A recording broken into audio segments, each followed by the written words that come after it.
Venimos, ¿sí? Mi nombre es Gabriela Segovia, soy regente del Instituto 35. Pido disculpas si se siente ruido de fondo, es que estamos en la Casa de la Cultura, ¿sí? Tramitando unos equipos para seguir con las celebraciones de los 50 años, pero no quería faltar, ¿sí? A este evento del profesorado de inglés, ¿sí? Andrea va a presentar al profesor Esteban, que va a exponer, ¿sí? Así que bueno, les cuento que va a ser de suma importancia, sumamente interesante para todos los del profesorado de inglés y los demás. Así que bueno, muchas gracias por participar, muchas gracias por acompañarnos, muchas gracias por sumarse, ¿no? a nuestros festejos, a estar acompañándonos. Gracias, Andrea, por todas las gestiones para que se pueda realizar este evento. Y bueno, ahí tenemos también a la profesora Sandra Sturla, que nos hace apoyo técnico. Así que bueno, muchísimas gracias. Espero que salga todo espectacular, que lo doy por descontado. Así que muchísima suerte. Me despido, tengo que seguir con otras actividades, pero no quería dejar de estar, ¿sí? Quería estar con ustedes acompañándolos y deseándoles lo mejor. Un abrazo grande. Bueno, gracias. Muchas gracias, Gabriela, que sigas bien. Chau, chau. Gracias por estar. Bueno, muy buenos días a todos y a todas. En realidad hoy es un día muy especial para todo el profesorado de inglés, para todo el profesorado del Instituto 35. Estamos este año celebrando nuestro 50º aniversario y realmente es una celebración para nosotros, porque primero no todos los días se cumplen 50 años y no todos los días tenemos el gusto de reencontrarnos con viejos amigos, con viejos colegas, que no son viejos, sino son colegas viejos, ¿sí? O al revés, como quieran decirlo. Pero en realidad la idea es, traerles a nuestros estudiantes de hoy cuestiones que tienen que ver con en la historia del instituto también, ¿sí? Y el profesor Esteban Cresta es una parte muy importante de esa historia, porque él estuvo desde los comienzos de la carrera en el instituto. Es un profesor con una amplia trayectoria, fue profesor mío hace un poquito más de unos cuantos años, no vamos a decir exactamente cuántos. 5 o 6, sí, no más que eso. Pero bueno, sabemos de la amplia trayectoria, de la preparación que tiene el profesor, y realmente de la humildad, porque cuando le pregunté, bueno, Esteban, decime qué querés que diga en tu presentación, pásame un currículum, una biodata. Me dijo, yo soy profesor, vos decís que yo soy profesor. Y la verdad que sí, es profesor con todas las letras, yo diría con mayúsculas, porque aún hoy que está, digamos, retirado de la vida académica formal en el instituto o en otros institutos, porque ya está jubilado, sigue trabajando, sigue siendo ese profesor que yo conocí hace unos cuantos años, con las mismas ganas, con el mismo empuje. Y bueno, por eso dijimos también qué mejor que él que venga a presentar esto de lo que fuimos, lo que somos y lo que vamos a hacer, ¿no? Dónde estamos, dónde estuvimos y hacia dónde vamos con la enseñanza del inglés. Así que, bueno, sin muchas más palabras, la verdad es un honor tenerlo hoy aquí. Así que, Esteban, te dejo para que vos hagas tu presentación y realmente te agradezco muchísimo que hayas aceptado de tan buen gusto estar acompañándonos hoy. Bueno, buenos días a todas y a todos, porque todos ahora hablan de todas y todos, pero dicen todos primero, siguen igual, ¿eh? No es todas y todos, además del profesorado la mayoría son mujeres, los todos somos muy poquitos. Primero que nada quiero decir algo, Andrea me pidió el currículum y yo le dije, yo soy profesor de inglés, y mi currículum son ustedes, chicas y chicos, yo aprendí con ustedes. Yo sí, leí todo lo que quieran, pero yo aprendí en el llano y yo me debo a ustedes porque lo hago por el instituto, porque al Instituto 35 lo amo con toda mi alma. Estoy agradecido desde el comienzo que llegué en el año 2005, a Susana Gravenhorst, que era la directora, a Jorge Mari, que era regente y después directora, a Isabel Will, a todos ellos, a todos los preceptores, toda la gente que me ayudó en ese momento. Yo era nuevo en la provincia, me abrieron todas las puertas Y tuve la suerte de conocer Monte Grande también, porque como ustedes, a las que fueron, y los que fueron mis alumnos, los martiricé yendo para todos lados, pero yo conocí y aprendí a querer el lugar y todo, y para mí decir solamente Instituto 35 no, es Monte Grande. Perdonen porque estoy emocionado. Pero me siento agradecidísimo, muy, muy agradecido, muy contento, Andrea, que me haya llamado, que haya pensado en mí. Sí, yo estoy retirado. El domingo 31, hace 4 años que me jubilé. El primer año no hice nada.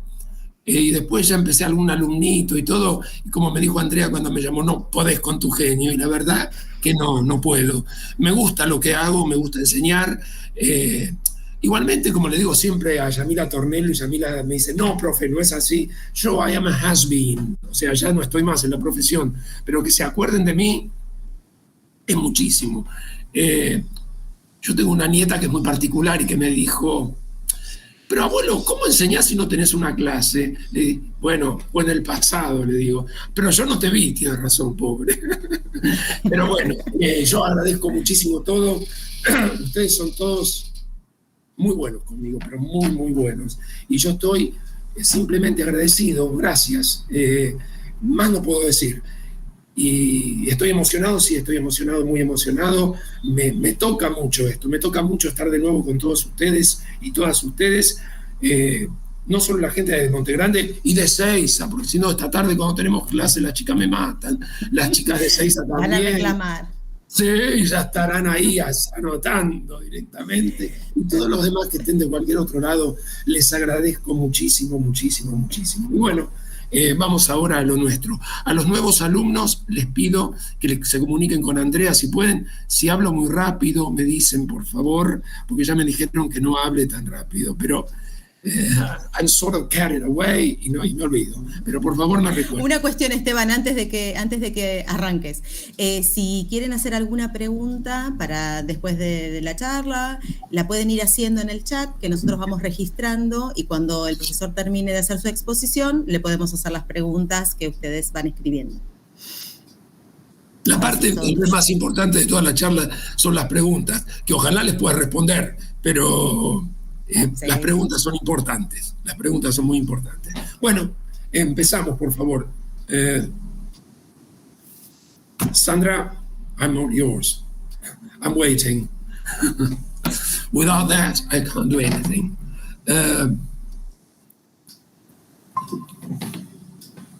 Bueno, okay, this is a very interesting question, where we were, where we are, and where we are going. It's difficult to say many things about where we're going. We have had, or you have had rather, to change everything on the go, because with the pandemic, everything has changed. And let's say, to round all this off, at the very end of the talk, I'm going to show you something that we have worked on with Sandra Sturla, a lesson that is to be debated, and you will see why, because there were certain students who did not have any kind of connection, and as they did not have any kind of connection, we had to make do with what we had, and so we started to do this. Next, please. This is something to reflect upon. If a child can't learn the way we teach, maybe we should teach the way they learn. And this is absolutely true. Things have changed. And things change always for the better, never for the worse. If they are for the worse, we are to blame. We have to show and see that the world is different. It's not the same world. Andrea said she was my student many years ago, and I have to say I'm sorry because of the many mistakes I made at the time. But we all make mistakes, and teaching is full of mistakes. Luckily, because through mistakes we learn a lot. But now this is perhaps the leitmotif of all the talk. If they come now the way we teach, let's change, let's do something, because we are doing something the wrong way. A colleague some time ago told me this. He said, they have to do what I say, because I know, no, it's not like this. They know. It's not that we are going to, let's say, to be at their beck and call, because we are not going to be like this, but we have to adapt everything to these changing times, because this is the thing to say, these changing times. And it's very difficult for you, I know. And when some of my students are present today, ex-students, now colleagues, are present today, when I sat in on their lessons, when I was in Monte Grande, I always said to myself, pobre chica, ¿qué les espera? Because everything was totally different. Everything was totally different. When Andrea started, and Andrea and her teacher training college will be in my talk, because they were the turning point in my career as a teacher. The Profesorado Técnico in Capital Federal was a turning point in my career, because I did not know what that was like. And I learned it there. And let's say, I don't know how to say it. I'm really thankful to them for that, because it was a different thing, something we did not do when I was at the Profesorado, but they meaning all the thing of the teacher training, that teacher training college was totally different. I was faced with a new world, the world of ESP, and now we are going to talk about this. So remember this beginning, because this is very important. Next, please. Well, I'm going to read this, you can read it as well, but this is, I think, very important. The rising status as far as English is concerned. Today, English is part of a curriculum of private and state-run schools. Education in Argentina has undergone extensive changes in the last 30 years. The Federal Law of Education in 1996, or of 1996, and the National Law of Education 2006 have had a special impact on the teaching and learning of English. Based on these laws, English is now compulsory in all Argentine schools, a clear sign of the recognition of... When I reread this, government is several administrations, not just one, so that's why I skipped the word government. The more you read the things you write, the more you have to change them. A clear sign of recognition of the importance of mastering the world's lingua franca. This is something to remember. The phrase lingua franca. Why? Because you know what happens when you say that you're a teacher of English, or that you're studying to become a teacher of English. The language of the empire, there's no empire. It's the language of communication in the world. And that is something people are not familiar with. Here it is. A lingua franca is a language or way of communicating, which is used between people who do not speak one another's native language. English is rapidly becoming the lingua franca, for example, of Asia. And this is very important, because when people say that, what I've just said, we have to show this, that when you travel abroad, if there's a lecture, everything is in English. When you write a paper, the abstract is in English, regardless of the fact that the paper might be in Spanish. But you need two abstracts, one in English and one in Spanish, because it's a lingua franca, and not a lingua franca in Argentina, because all the neighboring countries speak Spanish and Portuguese, of course, Brazil, but it's different. If you travel, you see, and the peoples of Europe, when we say peoples, it's not the plural of people, it's los pueblos. The peoples of Europe speak different languages, and English is the medium of communication. And when I thank people at the very beginning, I forgot to thank a person who had a leading role in my life, Mandy Marchetti, who was my teacher of English long way back into the past at Instituto Cambridge in Capital Federal. And I wanted to teach history, but she said, no.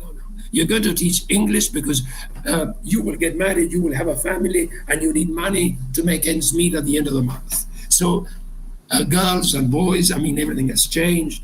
And the English teacher has let's say, a wealth of possibilities. You can work as a teacher privately, in a state school, in a state-run school, in a private school, everywhere. Everywhere.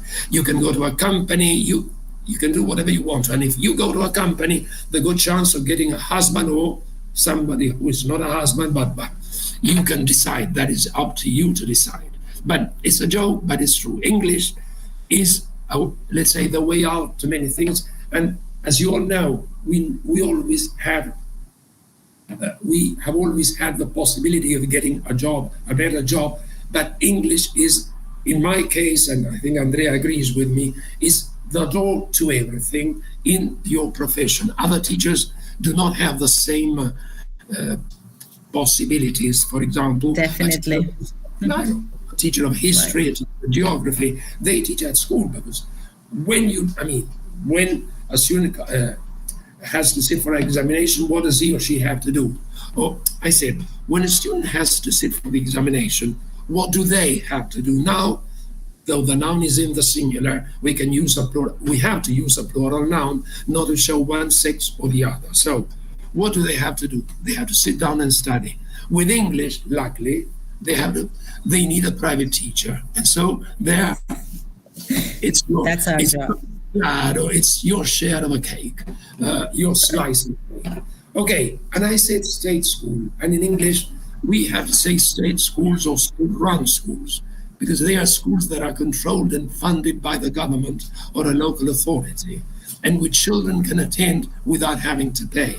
Because in English, the word public is not private, is not state. Public is a type of independent secondary school, and students have to pay when they go there. So when you speak about schools in the Argentine system, mainly in the provincial system, that is your system, is a state school or a state-run school. Okay, next, please. Now, images of learners and teachers. We have we said where we were, where we are, and where we're going. The first image, and this is when I started teaching, when I started first student teaching and then teaching, the first image was the image of the plant. The student as plant was a plant. That is to say, the environment acted on the student. The student was a recipient of something. They received everything. They were there to accept. And while rereading some of the material, there's an image, the image of a kindergarten. That is to say, what is a kindergarten? A garden of children, okay? A garden of flowers. And that is the image. That is to say, you water the plant and the plant grows. And that is it. What about the role of the learner? The role of the learner, as I have just said, the role is totally passive. They receive things. They are the recipients of things. They do not act on anything. And what about the teacher? The teacher is the explainer. The teacher explains. He is the bearer. They are the bearers of knowledge. Okay? The teacher knows everything. So you can't say anything. This image is also present when we speak about those people who teach and they're not teachers. What do they teach? Grammar badly, because they do not know. Why do we have all these profesorados or teacher training colleges in the province of Buenos Aires? To make up for that. Once a colleague said about your teacher training colleges, which are also mine, she said, all the students are very weak. And I said, yes, but imagine had these teacher training colleges had not existed, everything would have been much worse. I am proud of the fact that I taught at your teacher training colleges. I'm proud of that fact, okay? Because I saw, it's not that I have taught, but that I taught because I still think I'm teaching. I saw changes and great changes, and that makes me happy, content. Why? Because lots of my colleagues, of my present day colleagues, my former students, are now studying, they are taking their diplomas, MAs, and that makes me proud of them. Proud because they can do it, and they can do it very well. At Professorado 35, we have a group of new teachers, Jamila Tornello, Belén Procoxu, Sandra Sturla. They are, let's say, the brand new teachers. And as I told Andrea the other day, te mandaste una buena adquisición, because they are really very, very good. Yeah, their English is very good, they do things very well, they work conscientiously, and this is what we need. I wanted to mention that because I think that they are worthy. They are really, really worthy. Okay, that is a digression, but I had to say it. I'm a bit disorderly, perhaps, but it's a result of old age. I'm 70. So, view of learning. This is the behavioristic view of learning. That is to say, stimulus, response. There's this, why? Because it was believed that everything here did not, there was nothing here. It was a blank slate, a tabula rasa, nothing. And so that was the theory at the time when I started. It's not that it's wrong. It's the theory at that time. And so then things started moving, and that's important, okay? That is very, very important. But we have to keep up with the changes and everything. That's the thing to do. Now, the second image is the image of the builder. Who is the builder? The builder is an active person, quite active, but there is a problem here. There is a problem. He acts on the environment, but the cognitive school did not think that they could make changes. Okay, that was what they got, and that was it. Nothing else. That was it. Okay, and the teacher involved the students, okay, in the process of learning a language, but up to there. While before everything was in the hands of the teacher, now it's the learner who, let's say, acts on the environment. But there is no change. There is no transaction. And for that, what do we get? The explorer. Explorer learners. And why the word learner and not the word student or pupil? You know, pupil is for primary, student for secondary and university. Explorer. Because we have to allow them to discover things for themselves. When I was a student teacher, Cologne had already arrived, sorry. When I was a student teacher, the lesson had to be something like a surprise on the students. Why? We could not tell them what they were going to see. They had to discover that. It's not like this. You can tell them what they're going to do because they have to investigate. And that is the image of the student as an explorer. He or she, they have to investigate. They have to do research on everything. And the teacher is there as an enabler. Enable, you know the verb enable? It's to provide somebody with the ability to do something. The word enabler is in a way connected to the word empower. Yeah, nowadays it's in fashion, it's trendy to use the word empower. It's true, okay? But that is what the teacher has to do. The teacher has to empower the learners to be the owners of their own learning process. You might say, those who were not my students in the past, you might say, those are just words. No, actions speak louder than words. And my present-day colleagues know that we did all that, and they still do that. Yeah, they still do that. And I know, not everybody, I'm not going to say that everybody, no. But the ones I am in contact with do. And I know they do it because we work together on Wednesday evening, and it's a pleasure to see what they do. Sometimes they are like this, they are very tired. These 2 years have been really, really a strain on teachers, a real strain. Yeah, a strain is an effort, okay, they have had to make. And so the third approach is the transactional approach, meaning what?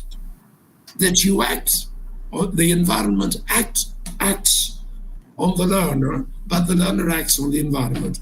There's a sort of give and take. They have to work like this. It's not that you get something and you're there. No. What happens to you? Something very important. You start building up knowledge. And building up knowledge is no laughing matter. To understand what this is, the film was shown some years ago. It's called Slumdog Millionaire in English. In Spanish, Quiere ser millonario, quiero ser millonario. It's about this idea of knowledge, of prior knowledge. The person in the film had no schooling, did not go to school. He was from India. And when he was in a, let's say, sort of question and answer program on television, and whenever he was asked a question, he resorted to his background knowledge. That is what he did. He resorted to his background knowledge, and through his background knowledge, he was able to answer the questions. And this is what we have to instill in our students, the idea that they have to resort to background knowledge. For those, I mean, you're doing your teacher training, you're studying literature, which perhaps has another name now, estudios. When you analyze the text, my dear kids, my dear children, you analyze the text through your own experience. Okay? You can't think in terms of what somebody said about that, because you will not understand it. You have to resort to what we call your prior knowledge. The next one, please.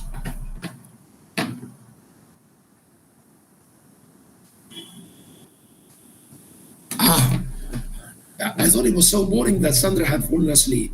I was desperate. No, it's very interesting. Now, we have spoken about this idea of communication. Yeah, this was applied only to reading in the book by, well, the name escapes me at present, The Communication Process. In a communication process, it's Christina Paulson. No, it's not Christina Paulson. There's a sender of a message, okay? There's a message and there's a receiver. If you think in terms of what we have just dealt with, you will see that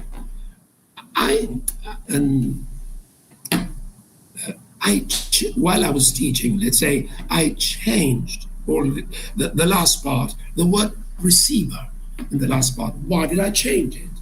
Because if you say receiver, again, we see the learner as a plant. So when you get a message, what do you do with the message? You interpret the message. So your interpretation changes the idea. We have a message. It's not that I know much more than you do. No, it's not. Or much better than you do. I do not. But I'm 70 years old and you're in your 20s. So my experience is much wider. Positive or negative experience, but much wider. So my interpretation is one and yours is another one. But that does not mean that yours is wrong. This is what used to happen in the past. This is interpretation, and you couldn't deviate from that. You couldn't do that. Okay? So the idea of a receiver has changed, in my opinion, which might be wrong. The idea has changed from receiver to interpreter. One thing is the receiver, the plant, receiving everything, and the other one is the interpreter. Next one, please, Sandra. Okay, and this is how interaction takes place. The first type of interaction, teacher, student, that is to say, again, the plant. The teacher, as I said before, as a bearer of knowledge. No, it's not like this. The word we used for teachers in the transactional approach was enabler. And there's another one, the word facilitator. The teacher facilitates, the teacher helps, but he's not the, let's say, the editor of knowledge. He is not. Okay? So that's why when we speak of a teacher as enabler, the teacher as facilitator, that is what we have to think of. This is the idea, basically. And then student-to-student interaction. Some teachers are against it because they say that when they speak Spanish. It's true. I'm not going to deny the fact that they speak Spanish. I won't. Okay? Because why is it? Because it's the language of communication outside the classroom. It's easier to say that in Spanish, not in English. But as time passes, as time wears on, you will see that this changes. When you want to have this student-to-student interaction, those teaching primary school know that it's very difficult, because when they're very young, children are really individualistic, and they do not want to think in terms of a person next to them. That was clearly seen during the pandemic, when teachers wanted their 5-year-old students or 6-year-old students to sit glued to the television screen. Impossible. My father used to say this, and I will quote him in Spanish: cuando un chico está sentado y quieto, poner el termómetro, and it's true. Absolutely. So they were there for 10 minutes, 15 minutes, and then they started running around. It's only natural, and it should be like this. Then the interaction student whole group. This is transactional. This is constructivist. They are constructing knowledge. They are doing it together. And there should be interaction, transaction, construction. These are key words. But we should not pay lip service to these words. What is to pay lip service? To do one thing, and not to say one thing and to do another one. Okay, that is to pay lip service.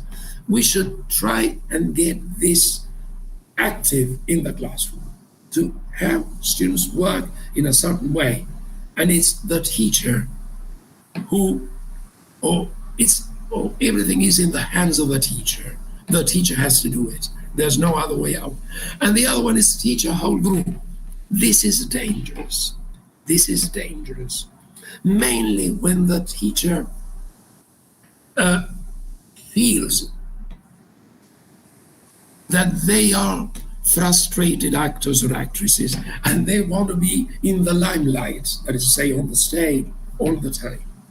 This is a problem. The teacher should step aside, should move aside, so as not to be the center. Again, the teacher should be the facilitator. Next, please.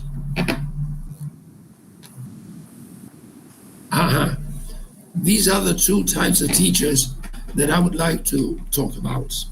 The teacher as controller and editor, that teacher, the one who has everything in his or her hands, and the teacher as enabler or facilitator, the teacher allowing students to work. And teacher should walk around and not say, and teacher should not say anything. We should not say anything, and stop and listen to them. And as we listen to them, we should try and remember. At this stage of my life, trying to remember is very difficult, but you're young and you can do it. So you can walk around and listen to them and hear them and everything, okay? And then when the activity is over, and that is another thing, we teachers are in the habit of interrupting and correcting. Do not do that, because that, let's say, hinders the natural flow of language. If they are working and they say, he go, you say, no, he goes. No, wait, let them communicate. When you correct, and this is true, first concentrate on the what and then on the how. The how comes later. First, you have to work on the what. And this is the teacher as enabler, the teacher as facilitator, the teacher as controller. And this is an example from real life. When I was a student teacher, I learned a lot of techniques, but mistakes were seen as something negative, okay? And so when a student made a mistake, the teacher of the course said, correction. The second time the teacher said correction, nobody spoke again.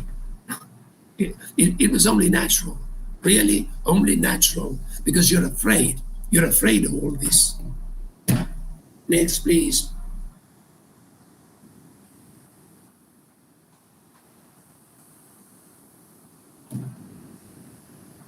No script. I have no script. But you can talk forever without script. We know you very well. Say that I have the gift of the gab. Yes, in a way I do. Well, Before we pass on to this, there was something I skipped because I thought it was going to be here, but it is not. Okay. But before this, when I said that you start building up your own ideas about things, etc., that is called schema, your schema. The word schema is singular, the plural is schemata or schemata, either is correct, okay? And what is your schema? What you know about something. Once a teacher said that your schema is your mini theory about something, what you know about something. And when you teach, you have to rely on the student's schema. Schema helps them because you say, when and where does it come from? Perhaps some of you now are in first year, but you're not familiar with all these concepts in English, but you have all your other subjects in Spanish. And for example, when I said behaviorism is conductismo, and then cognitivism, all the words are in Spanish. So now you have to translate them into English. That is what you have to do. So your schema comes from Spanish, perhaps when you're in first year, originates in the realm of Spanish, in the realm of your Spanish subjects. Okay? But I said your Spanish subjects, and that is what we call in Spanish una formación profesional. Because when I did the profesorado, when I did my teacher training, those were las de castellano, like this, pejoratively, but it's not like this, because they help a lot. Sometimes they're a bit boring because they repeat certain things, but everything is okay. And I'm saying this in English in case there is a teacher belonging to that area, okay? Enabler talking time and explorer talking time. This takes us back to what I said about the teacher in the classroom. One thing is the enabler talking time and explorer talking time, and the other thing is what? The other teacher, the teacher who is the bearer of knowledge. They tend to do all the talking. Though we all tend to do all the talking, that is true, because we tend to do that. But we have to step aside. We have, as I said before, try to listen to them. Yeah, we suffer when they make mistakes, but sometimes I have my own experience as a teacher. But I now have my own experience as a learner of Italian and Portuguese. And teachers correct all the time. They do not let you finish what you're saying. And it's terrible because all of a sudden you forget what you were saying because of the correction. That correction should come at the very end. And what about talking time?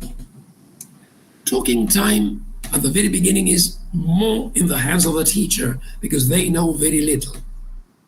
And as they advance, as they progress, what happens?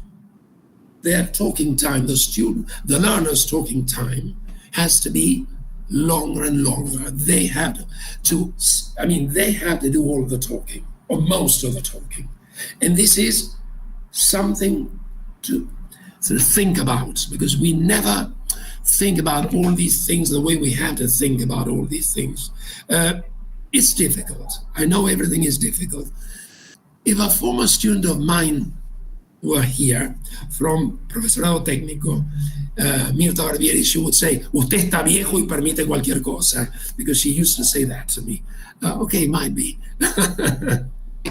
But I think that we have to start gauging what we do. Gauging is measuring. We have to start measuring what we do.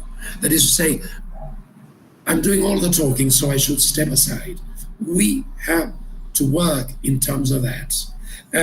Why? Because they have a lot to say. And a good example of this is, I said I was going to mention where Andrea studied.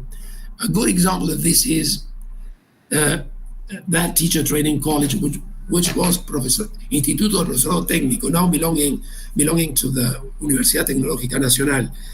When Andrea and her partners did their teacher training, they prepared wonderful lessons. They did not have all the things you have at present. And students helped a lot in many cases. The same thing happened when I taught at Universidad Tecnológica Nacional.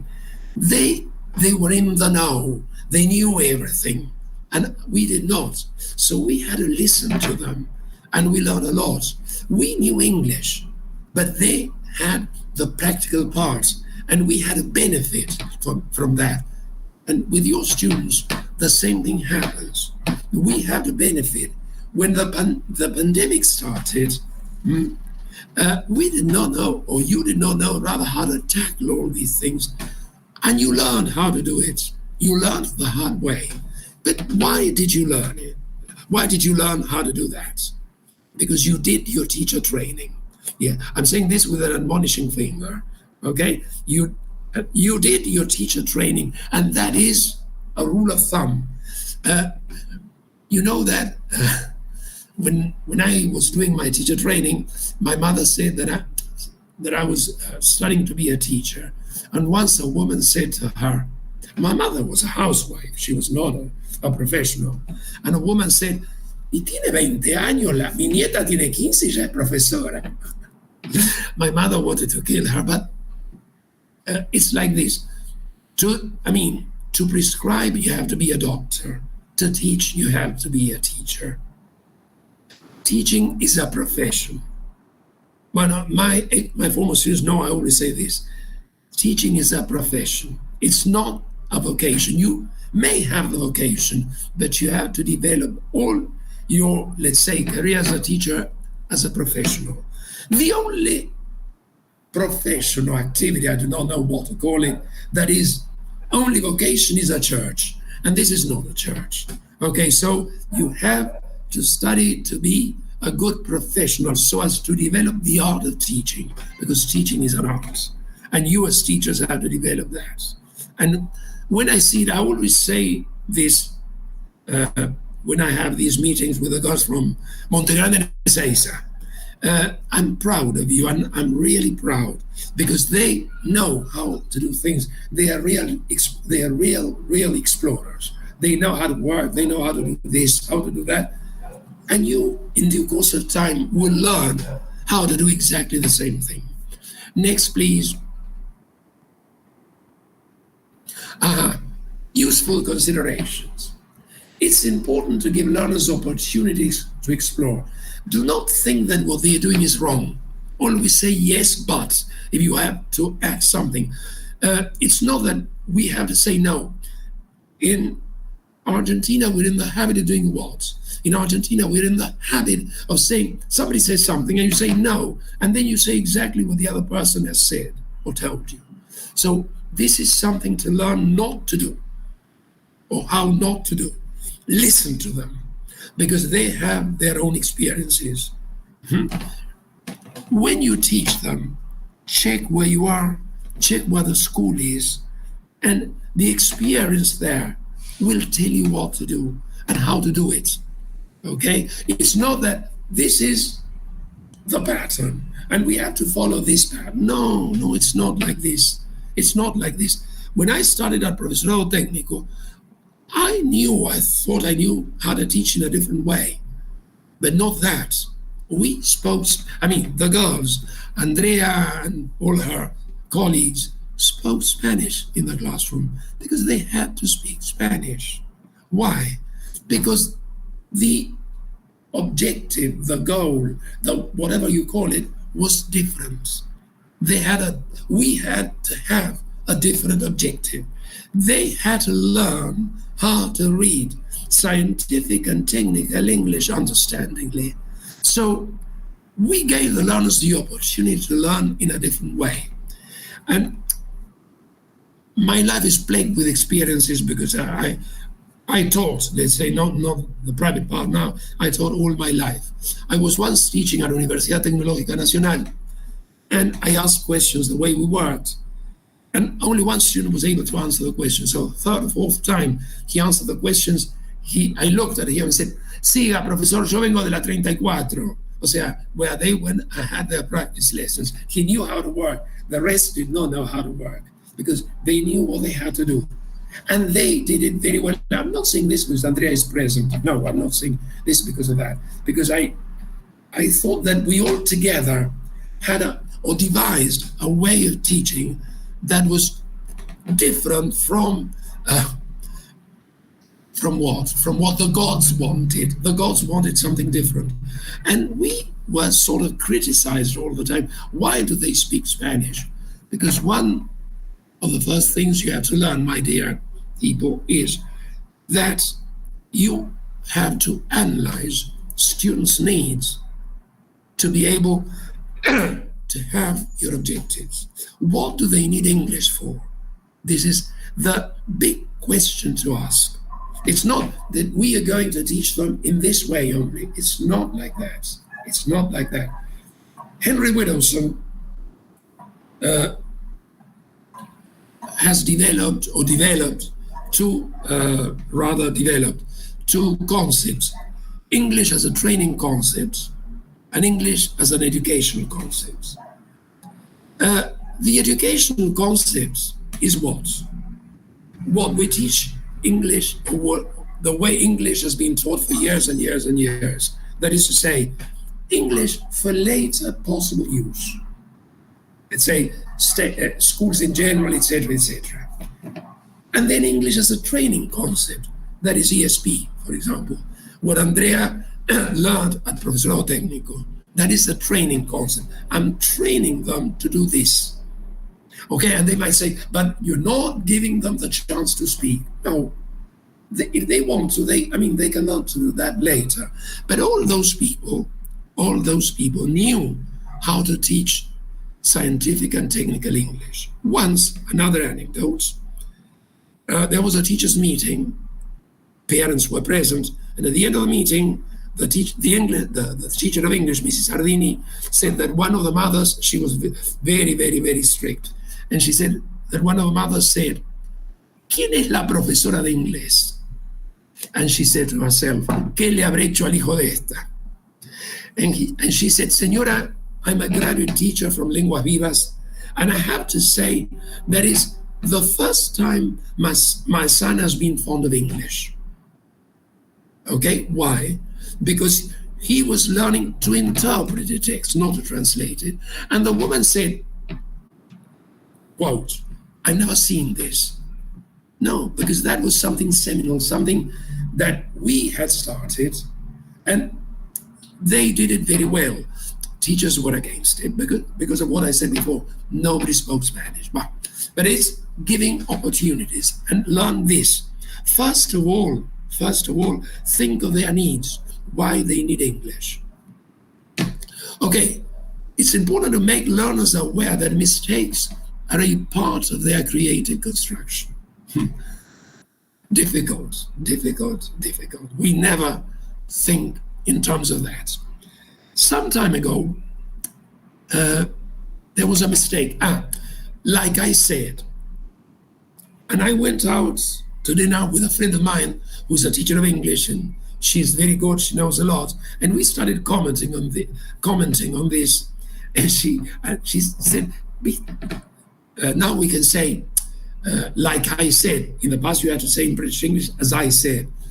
And I said to her, Che, Susana, a todos los que habrán bochado en el profesorado porque decían like, and it's true. Andrea nods, understanding. Yes, but things have changed so much. Language has evolved, yes, and of course our methods for teaching. Luckily. Yes, of course. Yeah. Right. Don't go away with the idea that I've said that you can say anything. No, it's not like this. But like I said, was part of a language. Okay, it was American English, as a teacher once said, but it's American English. But we do not speak the same Spanish, the same Spanish as it is spoken in Spain. We do not. And it's Spanish anyway. But we have to understand the mistakes, as I wrote here, are a part of a student's creative construction. When a student makes a mistake, he is trying a theory out. That is what he or she is doing. And so we have to understand that. Now, it's not that mistakes should go uncorrected, but we have to, as I said before, as you can see, everything is catenated. What I said before has to do with this as well, this idea of a mistake, because there's something else that is called the student's interlanguage. And what is that? It's the students' gradual approximation to a model, and through interlanguage, they try out their own theories. And that is what you do. A ver, who does not make a mistake in Spanish? We all do make mistakes. And it's natural. I'm learning, as I said, Italian and Portuguese, and my partners in the Italian lesson do not want to make mistakes. They do not know what they are talking about. To begin with, I'm learning Italian for communication purposes, and that is it. So I will make mistakes. So remember that. It's not, again, do not say I said do not correct mistakes. Let them speak the what and then the how, and show them. Never, ever say, al verbo en tercera persona me le agregan la S. No, don't say that. Lead them, help them to get to that. The teacher is a facilitator. The teacher is an explorer, and that is it. But help them inductively through examples so that they should see the route by themselves, exploring together. And then provide learners with tasks that is connected to mistakes. Enabling tasks.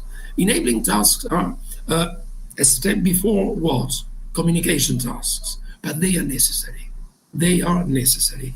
An enabling task is an activity in context in which you work on only one structure, but meaningfully, not just in isolation. Say this, no. Always say things in such a way that they learn that everything is meaningful, that everything is a part of something else. Now, Sandra, please, next.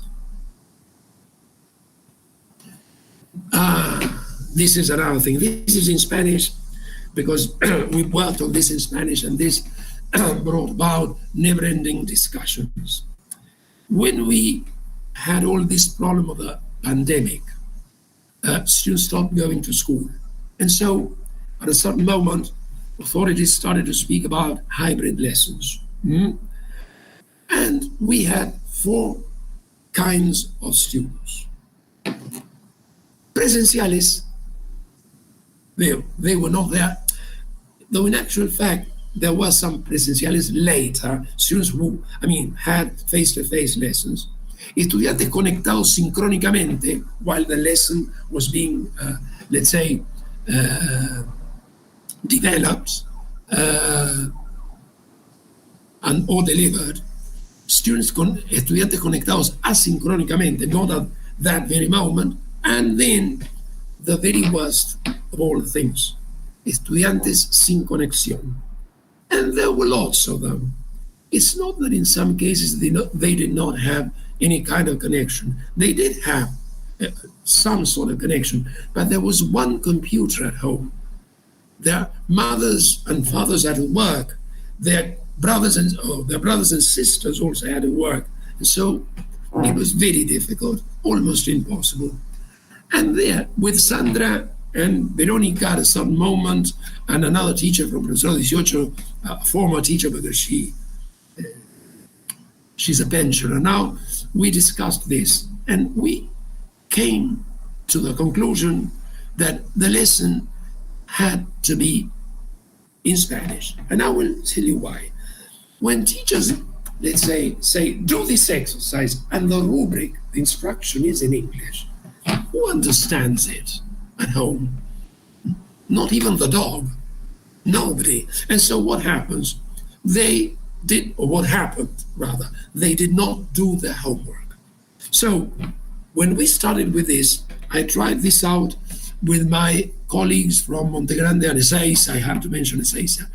And because otherwise this afternoon or this evening, they would be angry at me. And I don't want that because I love them. So the lesson was like this. Some of them said that they agreed, and some of them read the lesson and they sort of chewed and digested that it had to be in Spanish, that it did not have to be in English. And then there was a reaction, a positive reaction on the children's parents' part. They sent some messages the teacher saying, le agradezco mucho que la lección venga como vino, porque así yo me siento con él y la puedo hacer. Perhaps that is not what you learned. But we have to square up to reality. Reality is very important. And we can't say, si no tiene computadora que no aprenda. It's not like that. And the other day, Sandra and I discussed this. And Sandra showed me something that is also interesting.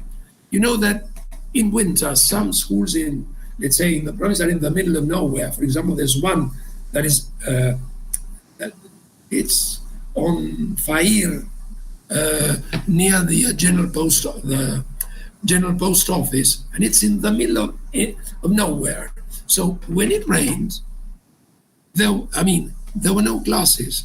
I remember when I went there to sit in on students' lessons, Rosa Gamboa telephoned and said, Esteban, no venga porque no hay alumnos en la escuela. And so what do? Nothing. And that year, it did happen that it rained every single Friday, so classes were just, let's say, scattered during the year. And that was a problem. So now this is a solution. If you want to have it, we can share it with you. Jamila, we are open to it. It's in dollars, Jamila, dollars or euros, okay? But you can have it.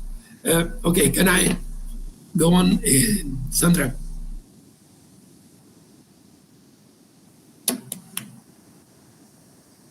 Okay. This is the lesson. Hola, ¿cómo están? Marca, go on. Great, genial, fine, tired, and then, hola, qué lindo volver a encontrarnos aunque sea a la distancia. ¿Te acordás de mí? Soy tu profe de inglés. La clase pasada me presenté, vamos a poner a prueba tu memoria. Completa mi nombre. Okay. Go down, please. ¿Te acordás de Milena, Alexis y Franco? Sí. Bueno, ayer hablé con Alexis por WhatsApp. Hace clic en el cuadro negro para ver el video que mandó Alexis. Bueno, go down, please, Sandra. ¿Por tu casa llovió también? Claro. Puede ser que no, porque Alexis es de San Pedro, Argentina. San Pedro es un pueblo de la provincia de Buenos Aires. Alexis nació y vive ahí.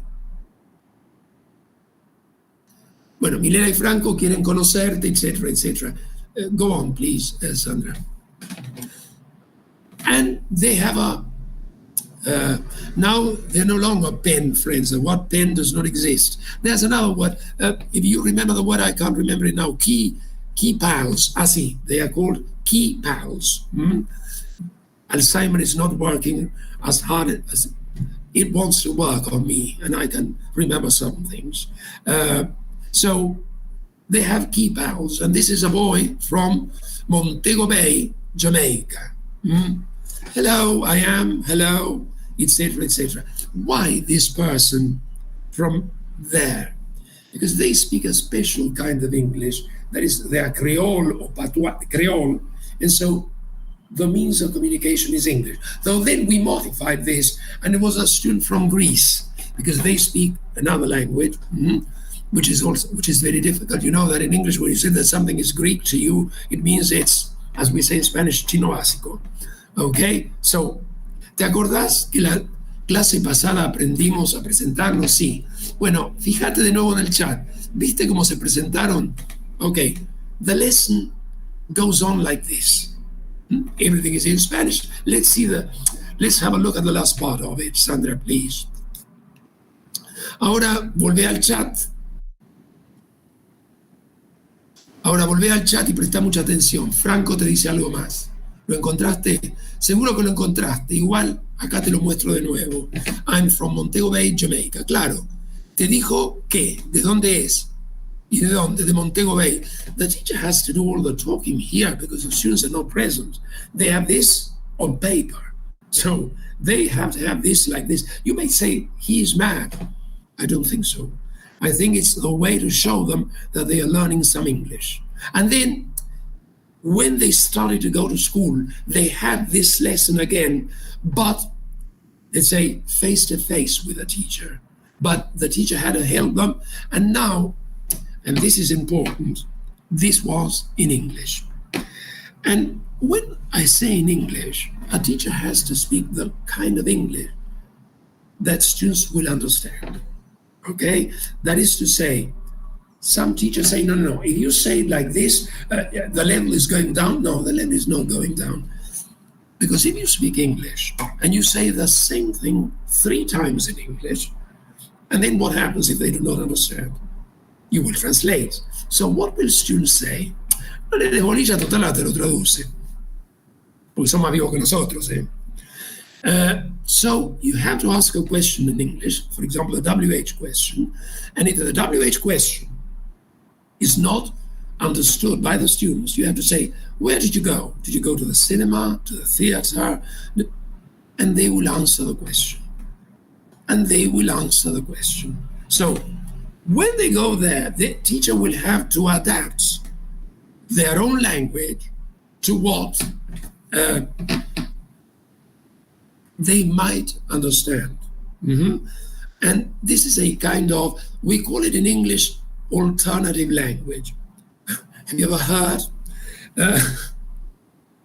the term alternative language? Why? Because alternative language means that you're not only going to use English, but you're also going to use sign language and gestures to make yourself understood. Now, in my group, in my study group on Wednesdays, I have some experts because they are doing a sign language course. So if you want to take lessons with them, they know a lot, okay? But this takes us to what? To alternative language. In English, it is called sheltered English, sheltered. Mm-hmm. Why? Because you use the language in such a way that they will understand you. In Spanish, there's another thing that is called transposición didáctica, but that is when you're teaching a certain topic. But sheltered English is this. When you say, for example, what's the weather like today? Is it hot? Is it cool? And you give them the possibilities. And they will say hot. Okay. And it's your idea of using English all the time. But to use English all the time, you have to know a lot of English because you have to adapt your English to what they know. And if you do that in English, they will, in some weeks, be able to understand. Or if you say, is it hot, cold, sunny?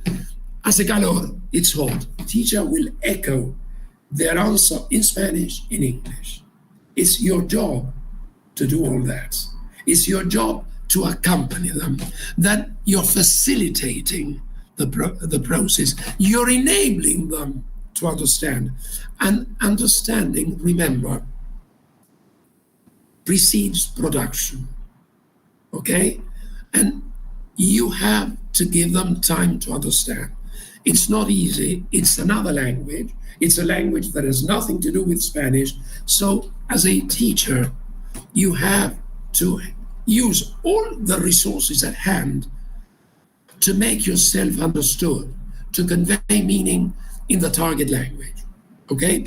Well, I have tried to give you a very general picture of this, of saying where we are going. We are going to be open-minded enough to be able to teach English in such a way that everybody will understand it. This is in Spanish, yes, and then they will say, el viejo este estaba loco, lo que dijo.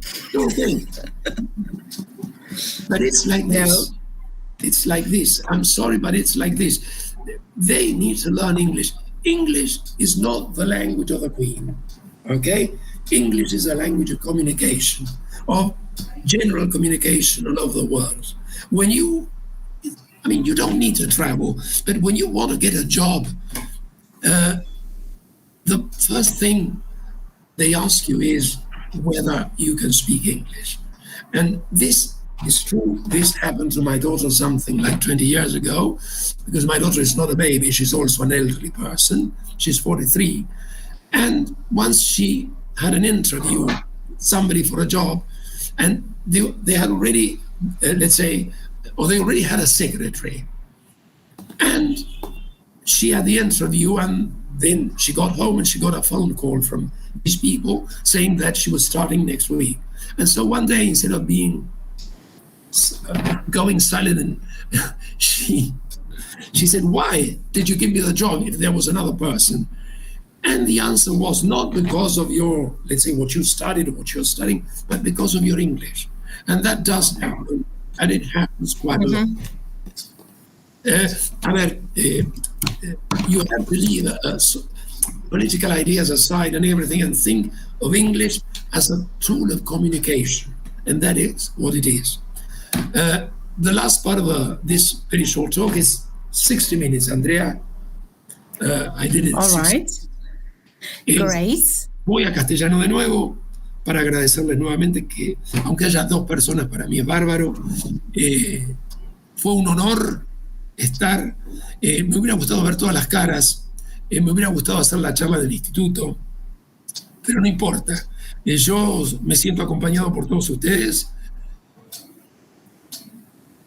y me siento acompañado en la vida, porque la verdad que son bárbaras, que son buenos y han aprendido un montón, chicas, han aprendido, chicos, saben un montón de cosas y son personas. Yo entro en los estados para chusmear, porque me chusmean a mí, yo chusmeo, hacen un montón de cosas además del inglés. Yo los felicito porque realmente hacen cosas para la sociedad en la que viven, para la comunidad donde están, además de enseñar. Y los tengo que felicitar porque la verdad que les ha sido muy difícil, como dije al principio, estos 2 años, poder enseñar. No era fácil. Ustedes reciben instrucciones y cada colegio la interpreta. La instrucción es una versión libre, como una telenovela, y ustedes trabajan en 4 colegios y son 4 versiones libres. Y voy a decir algo de nuevo en contra de Mirta Barbieri. Yo los entiendo, no sé si los profesores los entienden, pero yo los entiendo. Les mando un gran cariño para todos y gracias por estar ahí. Si me quieren hacer preguntas, acá estoy. Bueno, muchísimas gracias a vos, Esteban, otra vez por estar acá. Realmente un honor, un gusto, un placer, ya no sé cómo llamarlo, pero la verdad que yo me siento que me transporté por un rato a mis épocas de profesorado, cuando estaba sentada ahí como una pichoncita escuchando qué decía el profesor, que no era este profesor el mismo que ustedes ven ahora, como él mismo decía, era un profesor muy distinto, siempre con la misma esencia, obviamente, pero con una postura obviamente muy distinta, porque eran tiempos distintos, ¿sí? Y uno va cambiando. Y cuando pensaba en la charla y pensaba en cómo la íbamos a encarar y qué íbamos a qué íbamos a apuntar, ¿no? Me pareció perfecto esto de, bueno, de dónde venimos, a dónde estamos y hacia dónde vamos, porque en realidad se ve en tu trayectoria el recorrido y el cambio y la adaptación a los tiempos, a los estudiantes. Y si yo no me adapto... Si yo no me adapto, me muero. Exacto. O sea... Y es una regla, digamos, general que tiene que regir para todos los profesores, ¿no? El profesor se tiene que adaptar a sus estudiantes, a su contexto, a su grupo. Yo, lo único que te digo, yo tuve un año bastante difícil, tuve COVID, estuve internado, todo lo demás, salí adelante. Yo, el día que llegué al hospital británico, el doctor me dijo, ¿cómo está? Mire, me dijo, le tengo que dar una inyección en una arteria y duele mucho. Doctor, quiero vivir, déme la inyección. O sea, uno se recupera si se quiere recuperar. Hay gente que pobre no pudo, la verdad. Pero fue un año difícil, pero me sentí todo el tiempo acompañado. Las chicas me llamaban, preguntaban. Andrea un día me llamó también a preguntarme. O sea, yo me sentí bien, me sentí acompañado. No es fácil pasar por eso, pero bueno, tuve que pasar por varias enfermedades en mi vida, algunas más fáciles que otras, unas más difíciles, pero estoy acá. Vivito y coleando. Sí. Y enseñando. No, pero bien, o sea, yo me siento bien y me siento con estas charlas así, poder ayudar de alguna manera al instituto, porque lo amo, y a las chicas, porque yo veía los jueves, antes nos reuníamos los jueves, ahora los miércoles, el que se quiera reunir puede venir. Venían con unas caras, las ojeras les llegaban acá, pobres, no daban más. Yo las entendía porque... vos, Andrea, estabas en más contacto por ahí con ellas, pero fue muy difícil. Fue duro. Yo te voy a leer algunos comentarios que hicieron acá. Obviamente todos muy buenos, muy positivos. Y las que eran malos se callaron. No lo dijeron, no los dijimos los prohibidos. No lo dijimos. Everyone learns better by making mistakes, Catalina Larralde says, so it's true, yes, we all learn from them, from our students. Lourdes Ontivero says, it's amazing, yes, about the talk. We all learn. I think this vision that you share with us about reality is incredibly important, says Gabriela Flores. Very creative, Michaela Wikowski. Juan Manuel Jimenez has a question, but I think I will invite him to come to our talk tomorrow, to Eventic, because it says, in your teaching practice now, in this context, how do you make good use of technology in planning your lesson? So probably it's a whole new thing that we need to, teach and learn and adapt to. I do not use books anymore. I use books from the internet. BBC Learning English, British Council Learn English. I use all those courses and some others. And I pester my students with lots of material from the internet. Because there's one thing, guys, I think I told this to a friend of mine from Santa Fe. I said, had I done the professorado now, everything would have been different. We have everything here. Completely. Everything is in our hands. When I did my teacher training, chicas, there were no photocopies. So imagine, it was in the 1970s. It was prehistoric times. No, I make use of technology. Yes. People help me a lot. Sandra Sturla is of great help to me. And I try to learn things because I think I have to keep up with the times. I have to catch up with the rest, not the rest with me. As I said before, I'm a has-been, and I try to do things the best way I can. Tomorrow, if possible, if I can, the thing is I do not know what time the talk will be. I will be there. We'll start at 10, and it lasts for a little bit longer than this one, so you can probably join anytime you want. Because I record it anyway, so as this one. Yes, but I would like to, yes, but I use technology quite a lot. And no more books. Yeah. Books are on the internet, and I use books from the internet. No more paper. When a person says he or she uses books, and they say, what is he or she doing? You have everything. Right. Everything. And it's much cheaper because you don't have to buy books, which, by the way, is expensive. Exactly. Bueno, te voy a seguir leyendo, así te vas con el corazón un poco más ensanchado. Mira, Verónica Schultz dice, muy emocionada porque recuerdo los momentos compartidos dando clases juntos. Ojalá los nuevos estudiantes hubieran tenido la oportunidad de aprender tanto de vos. Bueno, se la estamos dando ahora y se las volvemos a dar. Ojalá podamos en algún momento llevarte al instituto para hacer esto de manera presencial y que puedan estar todos. ¿Sí? Me encantaría. Cecilia Contreras dice, qué hermosa oportunidad nos dieron de escuchar al profe Cresta, tanto a los que los conocemos y fuimos sus alumnos, como a aquellos que no los conocían. Un honor haber sido su alumna. Bueno, y todas así. Thanks a lot. Thank you so much, Esteban. Uno no se termina de formar nunca, dice Mateo Pérez Ibarra. Tenemos que continuar aprendiendo. That's why the student is no longer a student but a learner, because you learn throughout your life. That's why I call them learners, aprendientes in Spanish. Yeah, that is the idea. Y lo que es muy interesante es que acá tenemos estudiantes, por ejemplo, Mateo es estudiante de primer año y tiene otra visión ya de lo que es enseñar. ¿Sí? Una lengua extranjera, y eso es muy positivo. It was a pleasure for me to hear you. Thank you so much, says Analia Soria. Un honor recibir este tipo de charlas con profesores con tanta trayectoria. Jovatos, chicas, jovatos. Jovato, pero en actividad. Let him know that Shamila had taught us everything that he said, says Catalina Larralde. So you have me imagino. Y Yamila también hizo un comentario. Chicas, dijo, Yamila is biased. She is biased. Yes, she always mentions you. Yamila hizo un comentario también cuando dijiste que ibas a cobrar en euros o en dólares, y dijo que por favor en patacones, que ella también se maneja con patacones aparentemente. No, que no sea vieja. Diana Olmos, mira, la tenemos a Diana Olmos, un orgullo haber sido tu alumna y tu colega años después. Y la verdad que yo me sumo a ese comentario de Diana. Te agradezco enormemente por esta oportunidad que nos das a todos de poder escucharte, de poder seguir aprendiendo, revisando. Y bueno, te esperamos aunque ustedes cuando piensen que es una frase, puedas. Cuando ustedes quieran, aunque ustedes piensen que es una frase remanida, las quiero mucho a todas, las recuerdo siempre con mucho cariño, y mi paso por la docencia, como te dije a vos al principio, yo soy profesor de inglés. Los demás títulos no me sirven para nada porque no me enseñaron inglés, ni a enseñar. Me enseñaron a que tenía que escribir un paper, nada más. Y lo demás, esto no, esto me enseñó, yo soy, como ustedes tienen que estar los del lugar que estudiaron, estoy orgulloso de haber egresado al Joaquín P. González. Pero no porque es mejor que otros, no.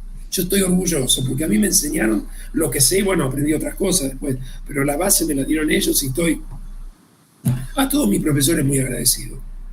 Chicas, Ay, mira, tenemos un mensaje muy especial, último, y te dejamos. Élida Cresta, un orgullo ser tu prima y ver cómo te quieren tus alumnos. Nada más que decir. Nada más que decir. Un beso grande, Esteban, que sigas bien. Chao, chicas, y nos estamos hablando prontito. Que sigas bien. Gracias. Igualmente. Muchas gracias a todos por haber participado. Los esperamos Gracias. mañana en el Eventic con Sandra y sus estudiantes. Y bueno, nos volveremos a ver pronto. Que sigan todos muy bien. Espero. Chao, Sí, cómo gracias. Chao, Andrea, muchas gracias por todo. Por favor.